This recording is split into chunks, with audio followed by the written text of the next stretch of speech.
Olá, meu nome é Deise Alfaia e estou aqui para falar algo muito importante para você.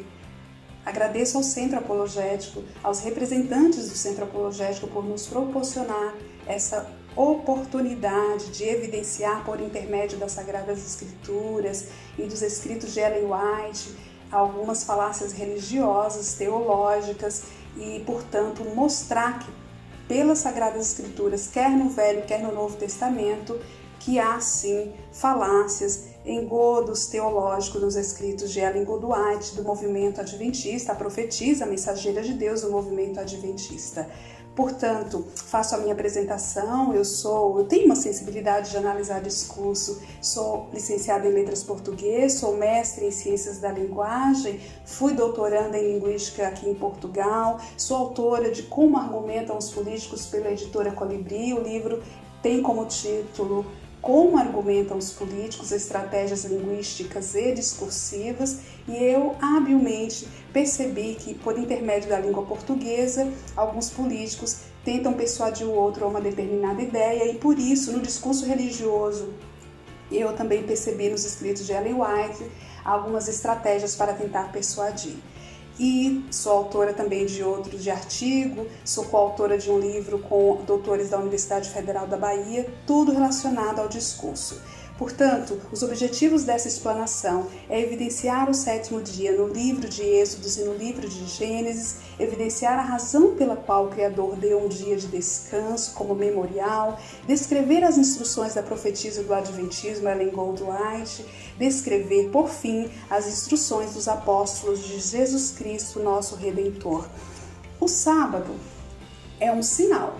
De fato, era um sinal entre Deus e seu povo, um povo específico, não era qualquer povo, era um povo que passou 400 anos de escravidão sob o jugo dos faraós na terra do Egito. E por isso Deus deu um mandamento na lei mosaica dizendo: lembra-te do dia de sábado. Era um mandamento especial, porque fá-los-ia descansar. Lembra-te do dia de sábado para o santificá-lo. 6 dias trabalharás e farás toda a sua obra, mas o sétimo dia é o sábado do Senhor teu Deus. Não farás nenhuma obra, nem tu, nem teu filho, nem tua filha, nem teu animal, nem o teu estrangeiro que está dentro das tuas portas. Portanto, no contexto da lei mosaica, esse mandamento foi um presente e um pacto, é um sinal entre Deus e seu povo para que eles se lembrassem que Deus, o Criador do universo, os tirou da terra do Egito, da escravidão. Mas será que Deus trabalhou no sétimo dia?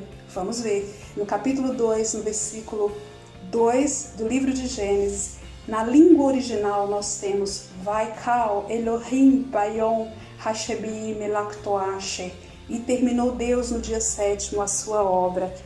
Era um concerto perpétuo. Mas por que era um concerto perpétuo? Guardará, pois, o sábado os filhos de Israel, celebrando nas suas gerações por aliança perpétua. Percebam aqui que de fato era um memorial. Mas aliança perpétua até quando? Então vamos perceber, vamos ver aqui quais são outros mandamentos perpétuos também, tal como o sábado. Não há nenhum enunciado bíblico, aliás, que evidencie o sábado como mandamento de Deus antes da lei mosaica. Como eu posso ver isso? No livro de Neemias, no capítulo 9, versículo 14, e o teu santo sábado lhes fizeste conhecer, e preceitos, e estatutos e lei lhes mandaste pelo ministério de Moisés, teu servo. Neemias está provando, está mostrando, está evidenciando aqui que foi só na lei mosaica que eles conheceram uma lei. Eles não tinham lei. Portanto, Abraão, Isaac, Jacó, os patriarcas, Adão, ninguém guardava o sábado, não existia lei ainda. Exemplos de sinais perpétuos nós temos vários, mas vamos aqui citar alguns. As festas anuais, a Páscoa, o dia da expiação, o ministério dos levitas, lavar cerimonialmente as mãos e os pés, foram considerados mandamentos perpétuos, mas foram abolidos. Alguém que circuncida, por exemplo, hoje, algum cristão que pratica essas festas que eles praticavam, para Israel natural, o sábado e a circuncisão eram sinais perpétuos até a duração do judaísmo, até o judaísmo durar, porque depois veio o cristianismo. Para o povo de Deus hoje foi dado outro sinal ou selo, o Espírito Santo. Em Efésios capítulo 1, versículo 14, o selo da igreja, o apóstolo Paulo diz claramente: em quem também vós estáis, depois que ouvistes a palavra da verdade, o evangelho da vossa salvação, e tendo nele também crido, fostes selados com o Espírito Santo da promessa. Poderia citar aqui muitos textos, mas aí nós temos 2 Coríntios capítulo 5, versículo 5, Apocalipse capítulo 7, versículo 30, Efésios capítulo 4, versículo 30 e João capítulo 6, versículo 27. O selo de Deus era uma garantia. Nós estamos prometidos para o Criador do Universo, para Jesus Cristo, nosso Redentor. Não há nenhuma prova discursiva do Evangelho que instrui os gentios a santificarem o sábado. Como eu posso provar? No Evangelho, se eu perguntar o que é Evangelho, a maioria dos cristãos não sabe responder. Boas novas, boas notícias. Ao Jesus a morrer na cruz rasgou-se o véu. Nós não estamos mais sob o jugo da antiga aliança, mas sim sob o jugo da graça. Meu jugo é suave, meu fardo é leve, disse Jesus. Portanto, Israel não é a igreja. A profetisa do Adventismo, Ellen Goldwhite, diz assim: santificar o sábado do Senhor implica em salvação eterna. Então, se você não guarda o sábado, no tempo do fim, todo mundo para o Largo de Fogo. Largo de Fogo. Ninguém vai ser salvo. Pedra de toque da lealdade. No grande conflito, ela diz claramente, é a pedra de toque da lealdade. O que Jesus Cristo separará, segundo o pensamento de Ellen Goldwhite, nos dias finais, os justos dos injustos, os maus dos bons, os guardadores do sábado e os guardadores do domingo. São essa a diferença, é isso que vai diferenciar os bodes dos carneiros, como está no último sermão profético. São os servidores de Jesus e os servidores de Satanás. Portanto, quem guarda o domingo serve Satanás, quem guarda o sábado serve a Jesus Cristo. Os que honram o sábado bíblico serão denunciados como inimigos da lei e da ordem. No grande conflito está escrito: nas assembleias legislativas e nos tribunais, os observadores do sábado serão caluniados e condenados. Que terror, que terror. Serão perseguidos, mortos, torturados.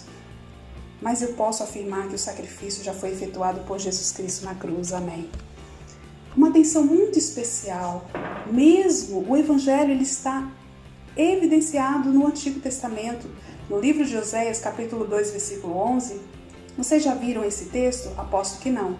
E farei cessar todo o seu gozo, as suas festas, as suas luas novas e os seus sábados e todas as suas festividades. As festas anuais, luas novas mensais e os sábados semanais. Vamos provar isso. O que dizem os apóstolos inspirados por Deus no Evangelho? Paulo, isso é interessante, isso é muito importante.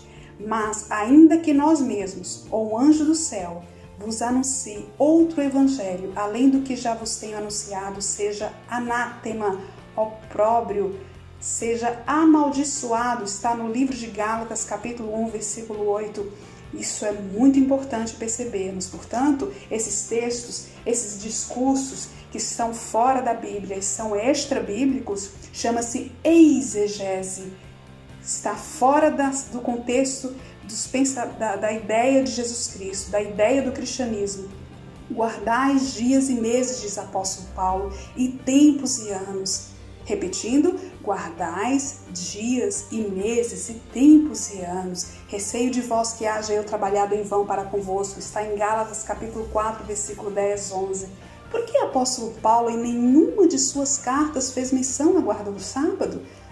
Vocês já pararam para pensar nisso? Eu faço essa reflexão e já estou convicta de que o sábado não é para os gentios, não é para os cristãos, mas era para um povo especial, e mesmo para esse povo Jesus Cristo os libertou desse jugo. Portanto, ninguém vos julgue pelo comer, pelo beber ou por causa dos dias de festa ou da lua nova ou dos sábados, que são sombras das coisas futuras, mas o corpo é de Cristo. Lá em Colossenses capítulo 2, versículo 16 e 17. Naquela manipulação daqueles livros da escola sabatina, aposto que esse texto nunca foi visto por ninguém. Eu nunca vi. Paulo ia à sinagoga no sábado? Sim, ele ia à sinagoga no sábado, mas era uma estratégia para tentar persuadir os judeus, os fariseus, os homens, os doutores da lei, para que percebessem que o Evangelho eram boas novas de Jesus Cristo. E ele diz assim, 1 Coríntios capítulo 9, versículo 20, e fiz-me como judeu para os judeus, para ganhar os judeus, para os que estão debaixo da lei, como se estivesse debaixo da lei, para ganhar os que estão debaixo da lei. É muito interessante. Os adventistas do sétimo dia diz que a guarda do sábado foi mudada para o domingo, pelo imperador Constantino. Muito antes de Constantino, nós temos várias citações dos apóstolos, significativos que foram destacados entre os pais da igreja. Temos Justino Mártir que diz, mas o domingo é o dia em que nós todos fazemos assembleia comum, porque é o primeiro dia no qual Deus, tendo realizado uma mudança nas trevas e na matéria, fez o mundo, e Jesus Cristo, nosso Salvador, no mesmo dia ressuscitou dos mortos. Tertuliano, um dos mais destacados entre os pais da igreja, disse, aquele que teima em que o sábado ainda tem que ser observado, Deus originou Adão incircunciso e não observador do sábado. Está demonstrado que a velha lei foi consumada em seu tempo específico, de modo que também a observância do sábado ficou demonstrada como temporária. Então, até o judaísmo durar, por isso o mandamento perpétuo. Na carta de Barnabé, ano 100, 300 anos antes de Constantino. Então não venha dizer que foi Constantino que adorou, que fez com que todos adorassem o domingo. Foi através do imperador Constantino que tudo começou. Nós celebramos, disse na carta de Barnabé, está escrito, nós celebramos o primeiro dia com regozijo, no qual Jesus ressuscitou da morte e após ter aparecido subiu ao céu. O Espírito Santo foi derramado no dia de Pentecostes, que é o domingo. Os cristãos apostólicos se reuniam no domingo para celebrar a ceia do Senhor, pregar e recolher suas ofertas. Podemos evidenciar isso através de Atos, capítulo 20, versículo 7, 1 Coríntios, capítulo 16, versículo 1 e 2.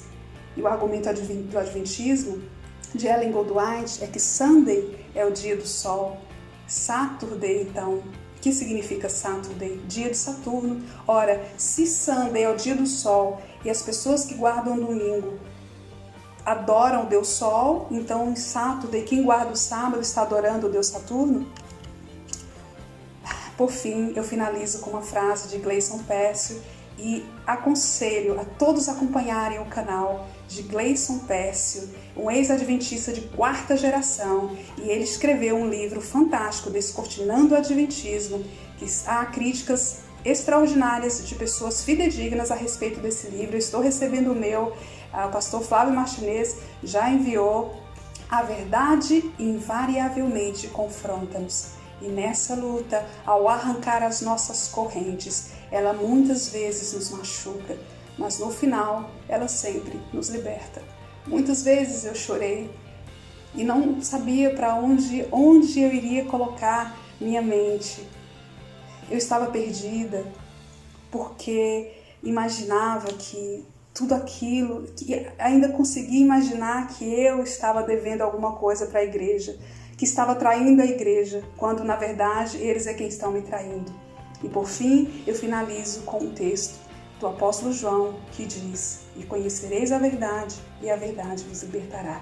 Que Deus os abençoe.